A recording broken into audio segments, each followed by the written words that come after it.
Hello, good afternoon বন্ধুরা। দুপুরবেলা চলে এসেছে এই যে মা আর আমি নিয়ে। যে মা কাটছে তরমুজ। তো তরমুজ খুব ভালো লাগে খেতে, দুপুরবেলা যদি এরকম কেউ কেটে দেয় আরো ভালো লাগে খেতে। দেখো তরমুজের কালারটা কিন্তু খুব লাল আছে গো। খুব ভালো তরমুজটা। কিন্তু তরমুজ কাটতে কাটতে মা বলছে একটু বুম্বা, তুই একটা কাজ করিস, ওই যে হাসছে এখন, বুম্বার জন্য নিয়ে যাস।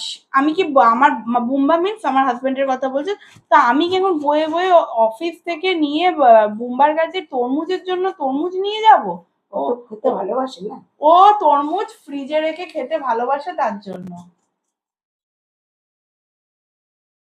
তরমুজ ফ্রিজে রেখে খেতে ভালো লাগে, ওর জন্য ওর তরমুজ নিয়ে যেতে হবে, তাই তো?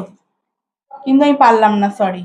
এই যে মা এরকম সুন্দর করে তরমুজ রেখেছে, বলছে বোম্বার জন্য নিয়ে যাবি, কারণ মা ফ্রিজে রেখে দিয়েছিল সকাল থেকে, দুপুরে খাওয়ার পর খাবে বলে। এই যে আমার মা কি সুন্দর কাটছে, আমি তো ব্যাংক পারিও না এসব কাটাকুটি করতে।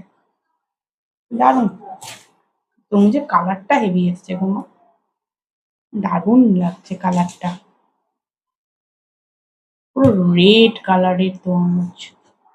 অনেক তরমুজ দেখি বাজারে কিরকম সাদা ফ্যাকাশে হয়ে যায়। দানাও কম এটাতে। দানা কম না?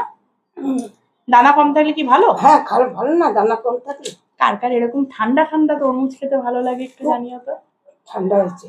আমার তো খুব ভালো লাগছে, দেখতেই ভালো লাগছে, পুরো স্ট্রবেরি স্ট্রবেরি লাগছে মা, দারুণ হয়েছে। এটা স্ট্রবেরি কালার। স্ট্রবেরি কালার না? দেখো কি সুন্দর লাগছে তরমুজটা। আরো লাল